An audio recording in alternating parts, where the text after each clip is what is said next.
अस्सलाम वालेकुम नाज़रीन, एक नई वीडियो में खुशामदीद। आज की वीडियो में आपके साथ शेयर करूंगी रेसिपी शामी कबाब की। चिकन शामी कबाब आप घर में किस तरीके से बना सकते हो। चिकन शामी कबाब अगर आप इस तरीके से बनाओगे तो आपके कभी भी नहीं टूटेंगे और टेस्ट में भी बहुत ही लाजवाब बनेंगे। ज़रूर ट्राई कीजिएगा। लेकिन कैसे बनाए जाते हैं आइए जानते हैं। इसमें सबसे पहले मैंने लिया बोनलेस चिकन, जिसकी मिकदार है 1 किलो। 1 किलो मैंने बोनलेस चिकन लिया और इसको छोटे छोटे पीसेस में कट कर लूंगी।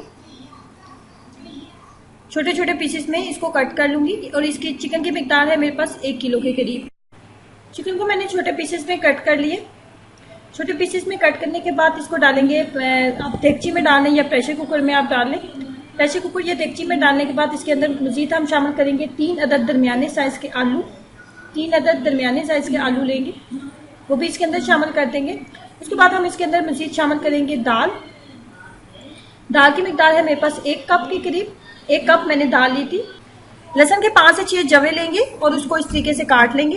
उसके बाद लेंगे अदरक का एक दरमियाने साइज का टुकड़ा और उसको भी इस तरीके से कट कर लेंगे।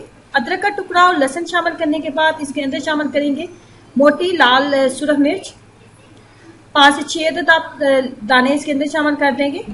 उसके बाद इसके अंदर शामिल करेंगे मसाले। 1 बड़ा खाने का चम्मच इसके अंदर डालेंगे नमक, 1 बड़ा खाने का चम्मच लाल मिर्च पाउडर और 1 बड़ा खाने का चम्मच इसके अंदर डालेंगे गरम मसाला पाउडर। गरम मसाला पाउडर, नमक और लाल मिर्च पाउडर, तीनों मसालों को इसके अंदर शामिल कर दूंगी। उसके बाद इसके अंदर शामिल करेंगे हल्दी पाउडर। हल्दी पाउडर हम इसके अंदर शामिल करेंगे 1 टीस्पून। 1 टीस्पून इसके अंदर शामिल कर देंगे हल्दी पाउडर।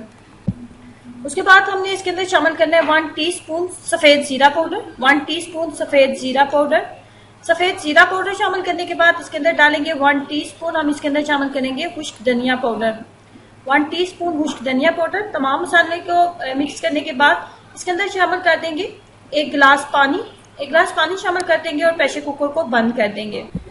30 मिनट के बाद मैंने प्रेशर कुकर को खोल लिए। 30 मिनट के बाद प्रेशर कुकर को खोल लेंगे और इसके अंदर जो गोश्त के पीसेस थे उन पीसेस को मैंने निकाल लिया। गोश्त के पीसेस को आप अलहदा कर लेंगे और दाल और जो आपके पास आलू था उसको मजीद हम पकने देंगे। 15 मिनट उसको मजीद पकाऊंगी और जो गोश्त के जितने भी पीसेस थे वो तमाम मैंने बाहर निकाल लिए और इस प्रेशर कुकर को दोबारा बंद कर देंगे ताकि दाल जो है और आलू जो है मजीद नरम हो जाए। गोश्त के पीसेस को हम डालेंगे चॉपर में।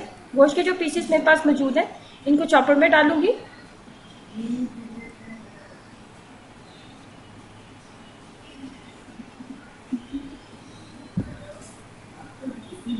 चॉपर में इसको इतनी देर तक पीस लेंगे कि इसके तमाम रेशे अलहदा हो जाएं। इस तरीके से इसके तमाम रेशे अलहदा हो जाएं। मोटा मोटा ही हम इसको पीसेंगे, बहुत ज्यादा बारीक हमने इसको नहीं करना। जितना ज्यादा मोटा होगा इतना ही ज्यादा आपको शामी कबाब खाने में मजा आएगा। उसके बाद जो हमारे पास दाल और आलू वाला मटेरियल था उसके अंदर जितना पानी मौजूद था उस पानी को मुकम्मल तौर पे मैंने खुश्क कर लिए। मुकम्मल तौर पे खुश्क करने के बाद ये कुछ इस तरीके से हमारे पास तैयार हो जाएगा। अब हम इसको भी डालेंगे चॉपर में और इसको भी पीस लेंगे। पहले डालूंगी थोड़ा सा पुदीना, आधी मुट्ठी बराबर लेंगे आप पुदीना। इतनी ही मिकदार में आप लोगे धनिया, थोड़ी सी मिकदार में धनिया और पुदीना। उसके बाद 2 अदद सब्ज मिर्चें। उसके बाद 1 मीडियम साइज का प्याज। ये तमाम चीजें भी डालेंगे चॉपर में। प्याज शामिल करने के बाद इसके अंदर शामिल कर दूंगी आलू और दाल वाला मटेरियल और इसको बहुत अच्छे तरीके से पीस लेंगे। इतना अच्छे तरीके से इसको पीसेंगे कि दाल जो है ये बिल्कुल एक क्रीम की शक्ल में बन जाए। जितनी ज्यादा दाल आपकी अच्छे तरीके से पीसी होगी इतना अच्छा आपका शामी कबाब बनेगा और शामी कबाब आपका कभी भी नहीं टूटेगा।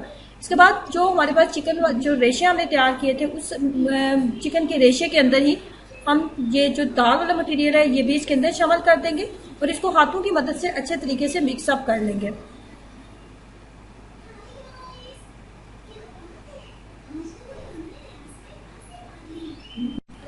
जब इसको आपने अच्छे तरीके से मिक्सअप कर लिया तो इसको थोड़ा नॉर्मल टेम्परेचर में रखने के लिए इसको आप फ्रिज में जरूर रखें। कम से कम आप इसको आधा घंटा जरूर दें ताकि इसका तमाम मिक्सचर जो है ये थोड़ा सा सेट हो जाए।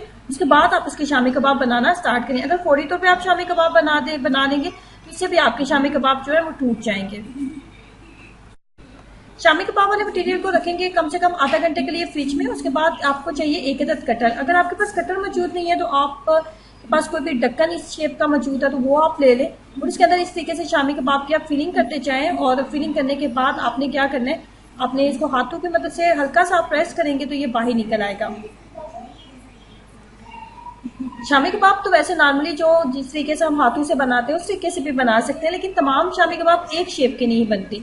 इस तरीके से आप देखेंगे शामी कबाब देखने में कितना खूबसूरत लग रहा है और सारे शामी कबाब एक ही शेप में बनेंगे जो देखने में बहुत खूबसूरत लगेंगे।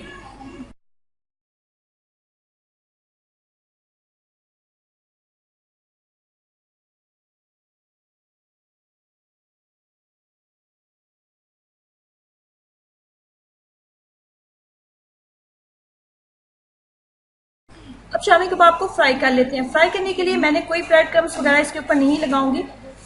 सिंपल हम इसके साथ अंडे की कोटिंग करेंगे और अंडे की कोटिंग करने के बाद सिंपल हम इसको फ्राई कर लेंगे।